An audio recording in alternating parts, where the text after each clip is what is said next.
now I'll plane this. I'll thickness plane it. I had already flattened one side. I face joined it. And then you saw me put the pencil lines and go over it again. So this is perfectly flat now. And straight. So now I can do the other side. A couple days ago, like I said, I face jointed, then I ran it through the bandsaw to get me about the width I want. And now I've got to mill it down to about 1 3/4 inches. It's going to be the bottom of the front door on this house.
I'll leave it big for now because I'm not ready to get to its fullest thickness. I'm going to get onto some bicycle stuff.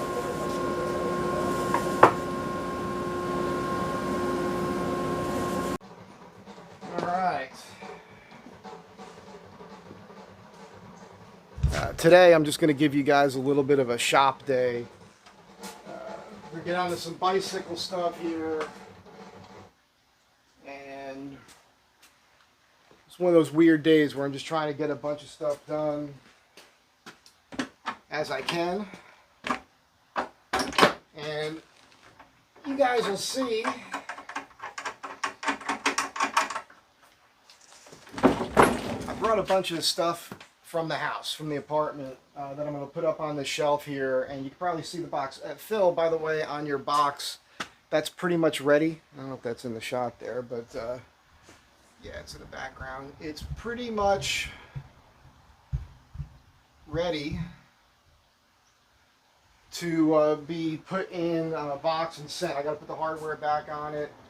I have some cork that I want to use to line the shelves with it, the bottoms of the shelves.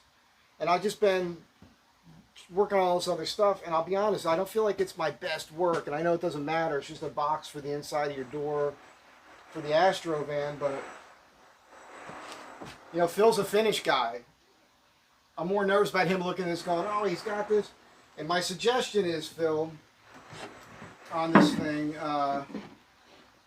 when it's inserted in the door, only this much of it's going to protrude. I would tape out the African mahogany, and then this part right here, I would paint that black. And I would do it myself, but Phil's a finish guy. I'm already nervous about him looking at this going, I could do better. So that's just where we're at. It's pretty good though. And again, you guys remember, this folds down. Really nice cutting board here. African mahogany and ash. And I put the drip rail in all the way around. And yeah, so I'll hopefully get this boxed up pretty soon. You know, get it put back together and everything. Put another coat of oil on that. And this has about 4 coats of wipe-on polyurethane for the rest of the box itself. So that'll get done soon. And I'm going to put this thing away here. Open you out. Somebody noticed the floor in one of the other videos. It's all cracked everywhere. And that is due to partly the earthquakes out here. But this never happens. It's a only happening right there because the camera's on. So I don't, this whole floor is cracked. It's very difficult to deal with when everything is rolling around. It's always been a problem for me.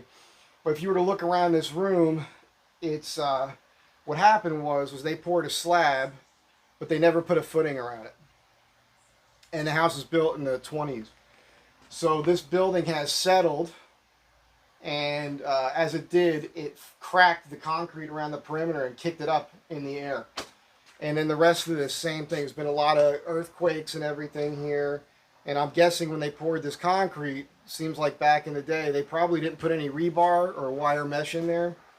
That's probably a big part of it. And then from this spot here, you see the new concrete?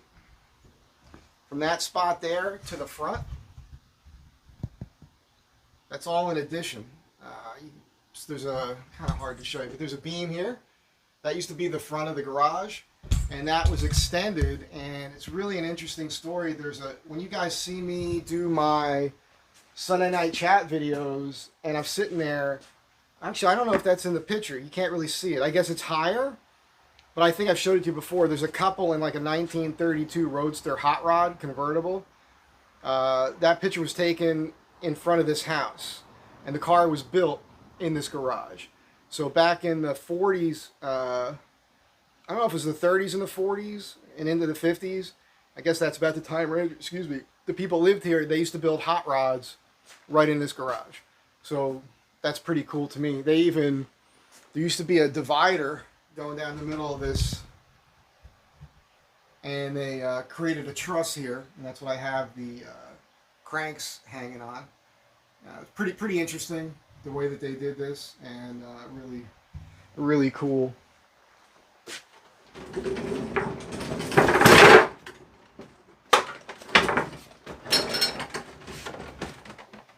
So when I get to Arizona eventually to have a shop, these tools are going to live in their own place. It'll be a smaller space, but I won't have to move them around like I do here. At the end of the day here, I got to back their car into the space every day. That's why this isn't like a super optimum workshop environment. However, it's an extremely good deal, let's just say. So let's get the parts out. I'm going to pull them out of the van and dump them on this table here and show you what I brought from home and talk about what's going to happen with some bicycle stuff today.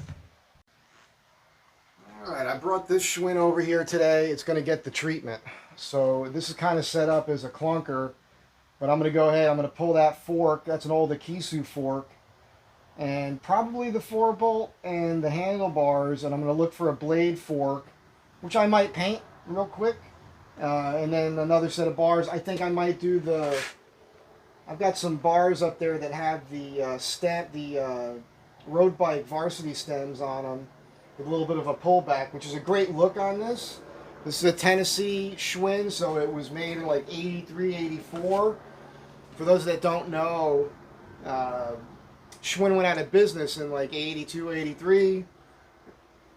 And Murray went in there and bought all the Schwinn stuff. And they assembled Schwinns for about 1.5 to 2 years. And so they're real Schwinns, all USA made parts. It's got the electroforged head tube. It's got the brake bridge on here. It's all Schwinn. The only difference is the bottom bracket. They didn't have the tooling to do the cold forging of driving the chainstays in, so it doesn't have the little seams on the chainstays where it meets the bottom bracket. On the inside of the bottom bracket, they put another piece of steel and welded it real strong. Some people consider these even stronger than the Chicago cantilever frames. It's kind of rare. There's not a lot of these out there, and I've held on to it for a while. All Schwinns ride like a dream because the steel, it's a thick-walled tubing steel, so it absorbs shock. You get on a Schwinn and you cruise, it's awesome, versus like aluminum. And I had an aluminum mountain bike back in the 80s, and you didn't think about it at the time, and you're young, but aluminum transfers the shock into your body, and steel eats it up. So steel's way more comfortable to ride. 4130 is fine too, but if you're a gun person, I want you to think about it like this, right? I've fired a lot of high-end 1911s, like Kimbers, as well as polymer frames. So either I'm talking about the frame, if it's aluminum or if it's a polymer, that recoil goes right into your body, and you feel it. I always prefer a solid steel handgun. Like I have my 1911s are all solid steel, and it's effortless. It's just awesome. So that alone should kind of put a thing in your brain if you don't understand steel versus aluminum with the transference of vibration and force. So that's one of the reasons why Schwinn's are just awesome bikes. They're also one of the toughest bikes ever made just because of their construction, which is why a lot of them were clunkers, used as clunkers. Now we're going to get over here. And I'm going to go ahead and go through this. You see some bags here and some stuff. This is stuff that I brought from home today. I've got a set of Bull Moose shifters. All right, these are going to go on the camo mountain bike, I think, as well as this bar. It's a Chad bar. Achoo! These are a recreation by Chad Logan of Mr. Tick Bicycle Products, and they're a remake of a bar that Schwinn made. They call it the Newsboy bar, and yeah, they're meant to be up like this, so you can see how ergonomic that is for your wrists. Like, just super comfortable. Now, those bars are the same bars that Lee Marvin had. I believe it was Lee Marvin, it might have been Brando, on his motorcycle, on his Triumph, in the wild one. I think it was Brando, because I always said, as soon as I saw him, I told Chad, well, we got to call these the Brando bars. So that's what we started calling them. And I have some of these without the crossbar. This has a 7/8 crossbar, and this was on one of my bikes for years. And I took that bike across the country and everything else. And I like to push them forward like that. So holding them like this, very ergonomic. And these bars are going to probably go on that camo bike with these shifters, and I'm going to change all the cables out and everything. And these are really good vintage Shimano. What I like about these is you can take them off without having to take the grips off. So, and these are just waffle grips. Oh, also, Chad, he brazes nickels on the inside here. And so these grips are for a lawnmower. I can't think of the, it's in my mind. Snapper mower grips. So these are designed to be beat on in the sun, no flange. So they work great with brake levers and shifters. It's no flange to get in your way. And I just drill out the ends to show off the nickels that Chad put in there. I think we got Jefferson probably on this side. Yeah, we got Jefferson on this side facing forward. And I've got an Indian head nickel on this side facing forward. So this is just my kind of thing. It's kind of cool. So that's going to happen. I've also got a set of these. These are vintage motocross bars off a motorcycle that I sanded down and painted black some time ago. So these are going to end up on something. Got some tires here. I've got two slingshot stems here, which I haven't decided if I'm going to run a 4-bolt. I got a bunch of 4-bolt stems here as well. But obviously, well, this is an ACS, which is really kind of cool. And this would work really neat on that bike, I think. You know, that's a definite possibility. And then I've got the old, you know, SR. It's the MTS-101 made in Japan, says it right there. And I like this slingshot stem because it's, yeah, just, it's all right. These were the earlier ones. I had a couple of these in black back in the day that were really sweet. And I've put them on bikes. And, you know, we all know how cool these are. So I'll be playing with that probably today as well. I've got another adjustable SR seat post. Super cool. Showed you guys on the other bike the other day. And so you get this loose enough here. And you can adjust the pitch of the seat right here. You know, this way here. All right. And then fore and aft. So really neat. Real neat thing, again, that you don't see much of anymore these days. It's just one of those rare items. Very cool. It should fit in that bike. So I might go with that. I've also got a couple of sissy bars in the box here. I mean, I probably bought these a decade ago. I knock them down. They've been at my back door. I've been kicking that around for maybe a decade.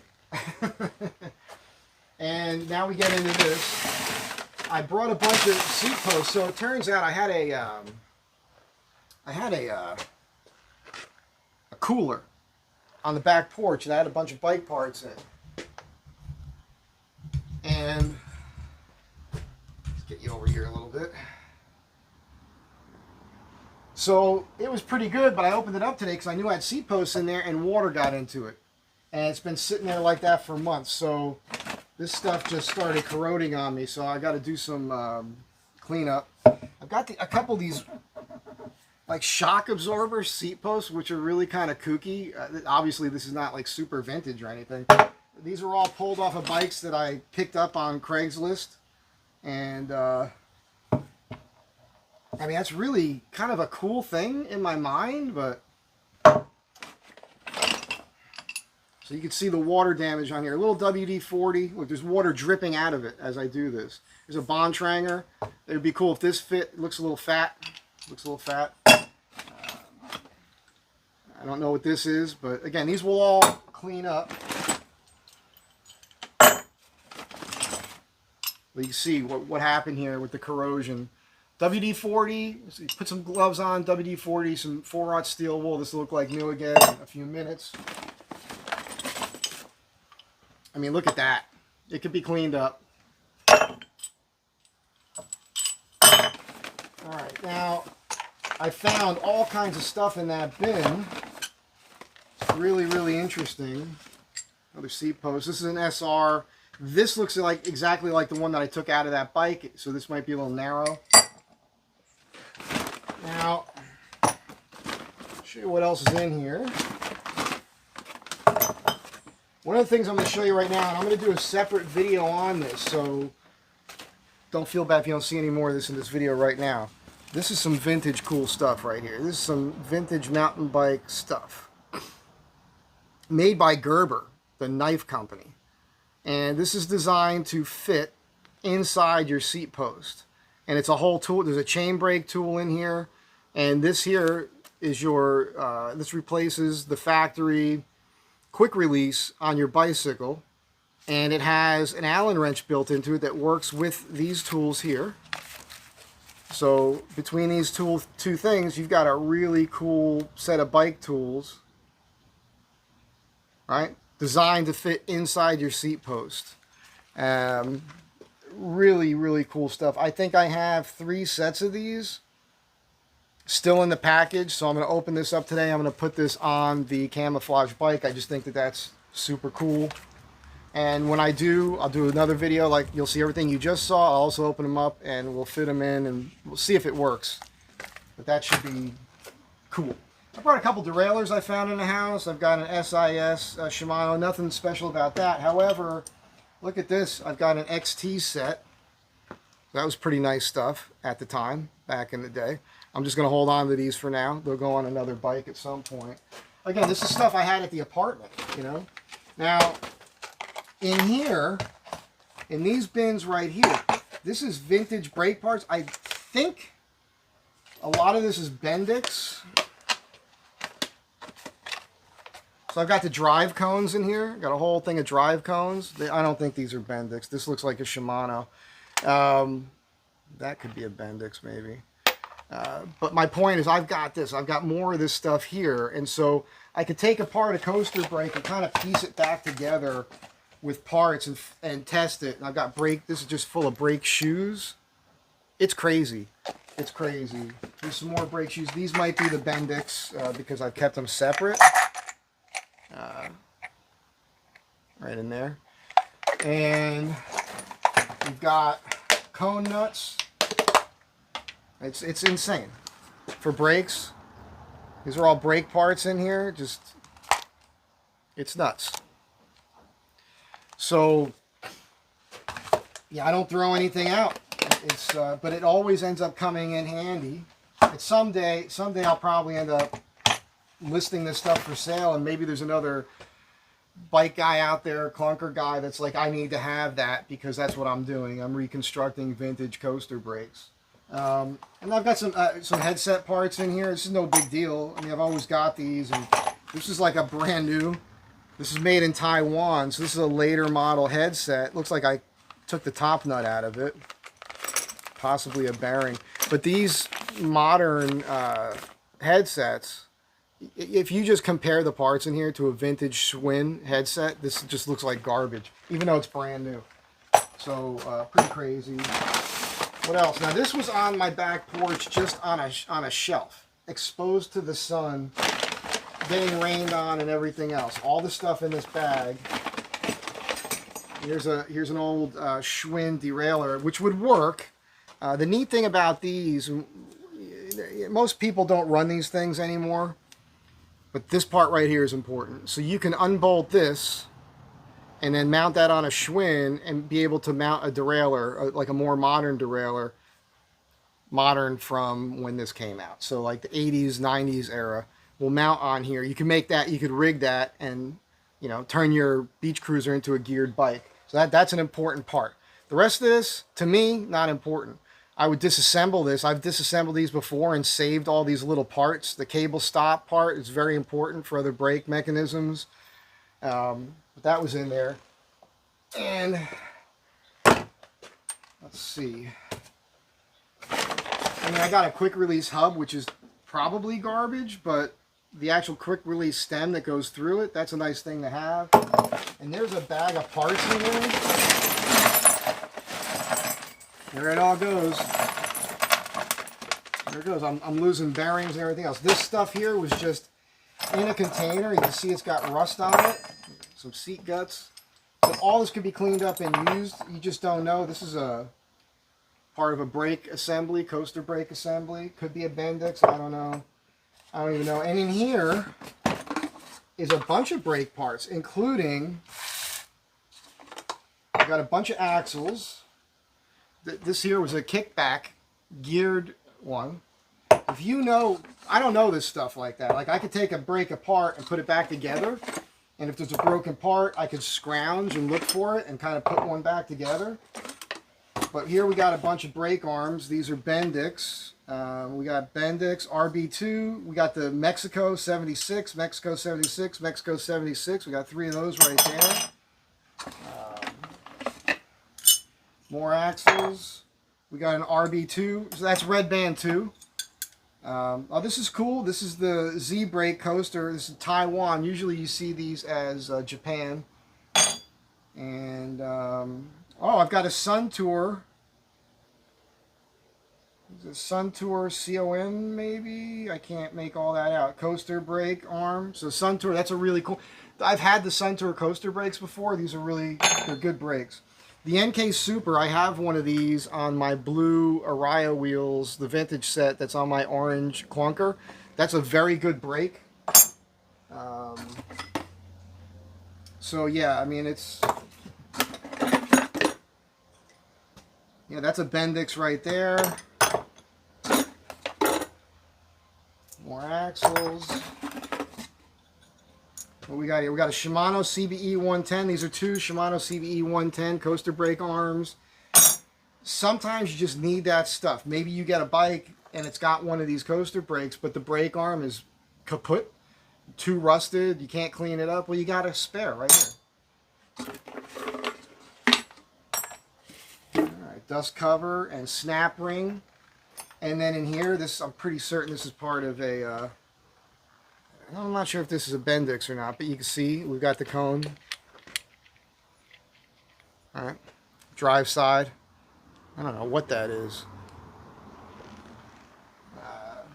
So yeah, I'm gonna find a home for all this stuff. There's a brand new Bendix sprocket right here, which is a 20 tooth. This is all coaster brake parts, and there's a few little brake parts in here, but yeah, more drive cones for coaster brakes. So I've got to kind of organize this, find a container for them. It might be time to get fat again and get some Taliente and eat it just for those containers. Actually, what am I saying? I think I got a bag over here full of containers. So I think I'll be able to organize some of this stuff today. long-winded video just to tell you what I'm about to do. What I'm going to do now is shut this off, do some work. The next thing you'll see is whatever I've accomplished. So hopefully it'll be a productive day.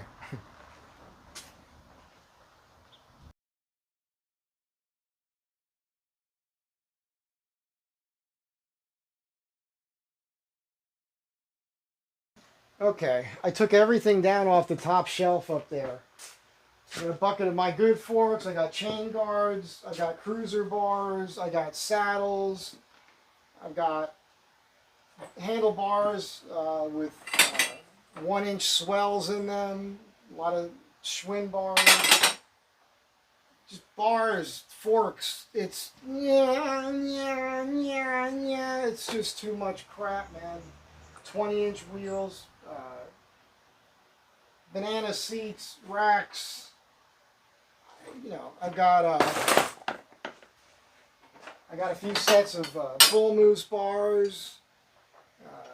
I got the high-rise bull moose bars off the Nishiki Pacific. These are really cool. I don't plan on selling these, but I did want to say I've got forks. Now that the forks in that bucket I'm keeping for myself for my own personal builds, but I've got more, and it's a lot. So handlebars, if you want to, I'm in LA, so if you are into building bicycles and you want parts, five to $20, you know, for handlebars and stuff, just depending. And I've got some old wheels here, and I wouldn't mind selling some of this stuff because I don't need it all. And saddles. These aren't all the best saddles, of course, and some of these I'd keep because they're the ones I like, but you know, I've got seats that might not be the greatest, but if you just need a seat for a bike, it's nice to hold on to them. Sometimes I'll pick up a bike somewhere that doesn't have a saddle on it, clean it up, tune it, throw a saddle on it, sling the bike. That's the reason why I was keeping all these parts. Some of these things are actually kind of rare and worth something. Like, oh, look at the indentation. This will come right back out. I'm going to leave this out so it'll come out. But look at the size of this. This is an old, what is this, person saddle from like an exercise bike or something. But ladies like these. You know what kind of ladies we're talking about. These days, all you see are these big, giant apple bottoms, you know. There's the seat for it. I don't even know what I have in here. It's crazy. It's crazy. It's like Crazy Eddie's. Our prices are insane! Anyhow. I feel like I could show you all kinds. Even this here, like I remember buying this bike. This is a Schwinn giant frame, Varsity or Continental. And I like to buy these back in the day because of the fork tube. So I've got some of the old mountain bike forks have an aluminum, I forget what it's called, but a top piece, you know, you could replace the tube in it. And these were great because I cut them off, and those old ones were 1 inch. That's what this is. And so I could cut that down, and I could size that in one of those nice quality mountain bike forks and build it to the frame of the bike. So I was always looking for these just for the fork to cut that tube off. So there's just all this cool old clunker tech stuff that you learn over the years why you want particular bikes. Like knowing certain models of bikes just because of the parts that came on them. If you're in need of something because you're doing a specific bike build, you can go on Craigslist or something else and type that model of bicycle in. You might find that bike, and it might be, you know, $20 or something, but it could have $400 worth or more of decent quality parts on it that help you build a badass bike. But that's all that knowledge is up in here, and to be honest with you, I don't even remember it all. So I'd have to reacquaint myself with some of the stuff. But this stuff, there's 1, 2, 3, 4, 5, 6, 7 buckets of parts sitting before your eyes that you can't really see on the screen right now. Plus a pile of bars back there and wheels that some of which I'll probably throw out. Some of it is vintage stuff. So it's just tough. Anyhow, it's already getting pretty late today. I started late, and I really would like to kind of rework this bike here. I'm going to take this fork off, probably put a blade fork on it, and probably put one of these on here, because this looks more correct for the Schwinn, and clean this up, and list this for a few $100 and hopefully sell it. Make some room. Make some room. Anyhow, more to come. Stick around. If I get some bike work done, I'll put all the stuff away and then I'll show you what I did. All right, you might see up here in the background, whoopsie, I've been getting the buckets back up there. I took some stuff out that I need. This is a set of bars that Chad made, Mr. Tick Bicycle Products. These are 4130 chromoly. And this is a bolt-on crossbar from an aluminum, probably Renthal bars. So as a tip for you guys, go on eBay, look for used Renthal motorcycle bars. That's what these are on this bike here. But, you know, 7/8, man. So it looks great on these 4130 bars. And this will probably be a pair maybe when I build up that red frame, these will be the bars I put on there. And then real brief, wanted to say how, you know, Chad was always telling me to just throw away these like 10-speed style handlebars. I just wanted to point out to you, I've got a bunch of these over here.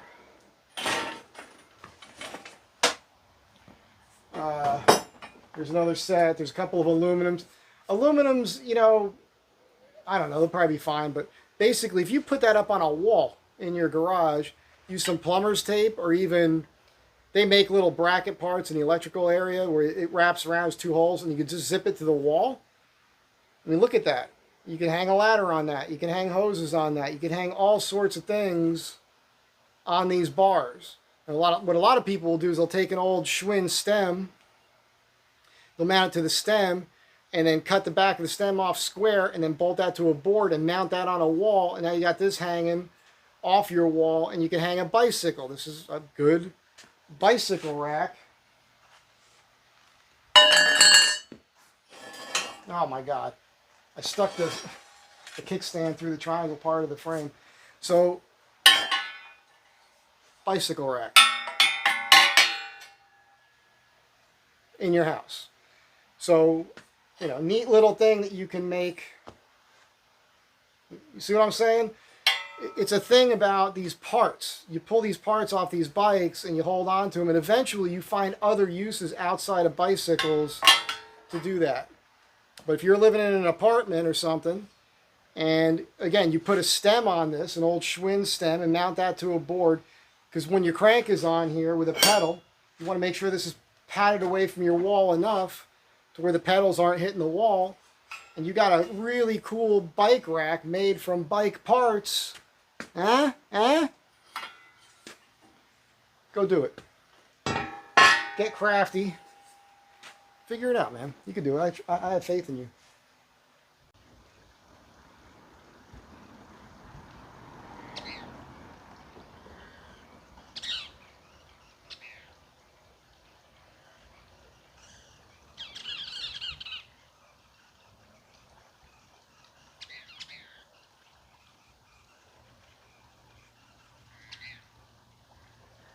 These parakeets have been out here for like 30 minutes. Just, it's such a commotion. It's really funny. Bird on a wire.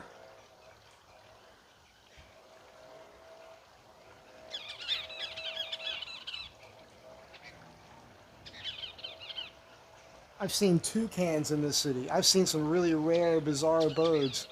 It's amazing what you see in Los Angeles sometimes. All right, I got a little distracted. I found this old Allen bike rack. And this is designed to mount on a trunk, either the front of a car or the back of a car. And I took this part off the bottom and wrapped it around the top of the spare tire here. And it actually locked on pretty good, and then all I did was use one of these straps here, and I drilled a long hole in here, and that's enough tension to keep that on there. It's not going anywhere. So I feel like maybe I've got a way to transport a bicycle now where I don't have to, you know, take a wheel off and put it in a van, because there's always that bed in there. I could take the wheel off, but what I would do is I'd put a bungee around this and lock it just like this. And I think I'd be okay. Technically, it's supposed to be able to hold 3 bicycles, but of course this box is in the way. And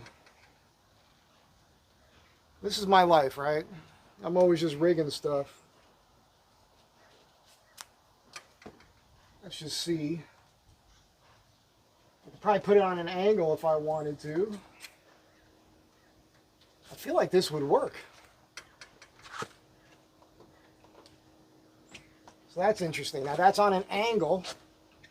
Well, that's interesting, because now the wheel locks up against the tire. That sticks out a little far. So we're okay here. What am I hitting? I'm hitting the... Okay, so the brake, the one brake is hitting the box here. That's about the only issue. But maybe I can rig that somehow. I would prefer it to be closer in, but what do you think about that? I was thinking if I'm going to go to Tacopa, maybe I'd bring a cruiser, you know, and then ride around on a bike a little bit while I'm there. I always wanted to bring a bike there anyhow. Even though I was parked at Sarah's driveway or something, I can cruise around town a little bit on a bicycle. Might make life a little bit better, a little easier. I don't know.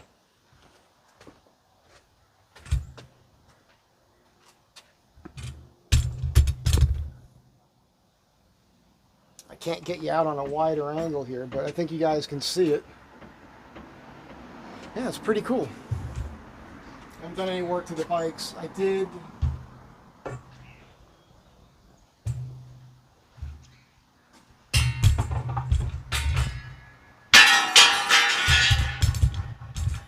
So that stuff's all up on the shelf back there. Most stuff's up off the floor.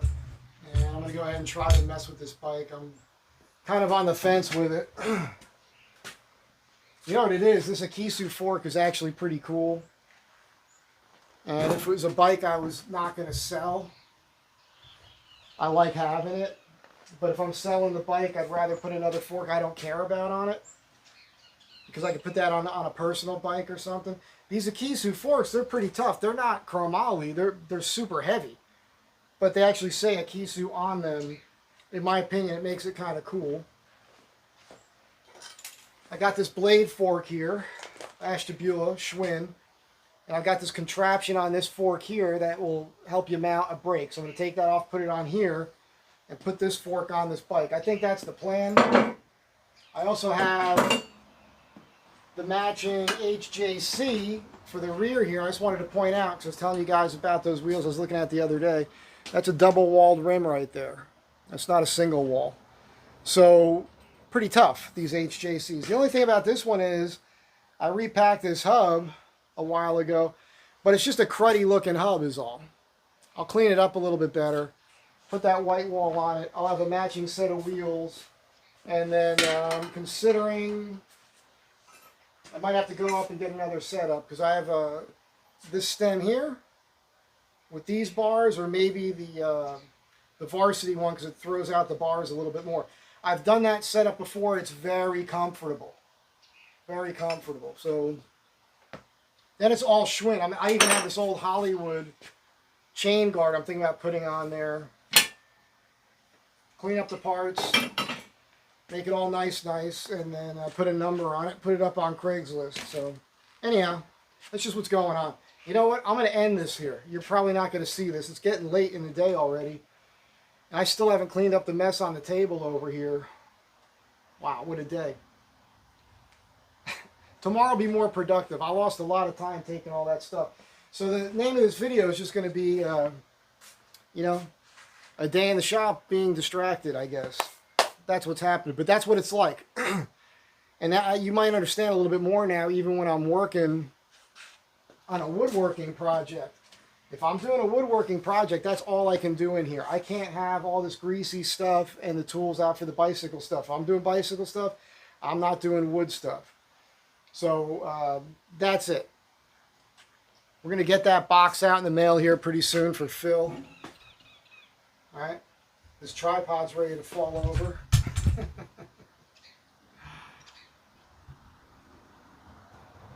So we'll get that out to Phil here pretty soon, and got to clean up this mess,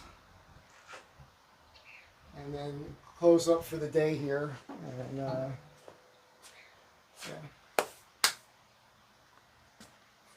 Thank you.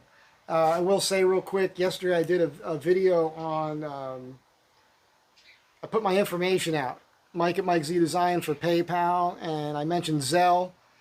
And because a couple people had reached out asking if they could send me some funds, like for the gas money, and people have already been sending money. Wow, you guys are fantastic, coolest people ever. I'm obligated now to give you videos, and in those, I got some comments about that too, and it makes sense. I never thought about it in these terms. It's just like, I'm not thinking about I'm putting time into the YouTube, making the videos and responding to you guys and interacting, and that's fun. I haven't been thinking about it as a business proposition necessarily, but now I kind of understand it more, and it kind of hit me. There's a lot of stuff I'd like to do, so I think what I'm going to do is start saying, hey, and I'll take suggestions. I'd like to go investigate this, because if I know, you know, I'm just saying, you guys may have created a monster here.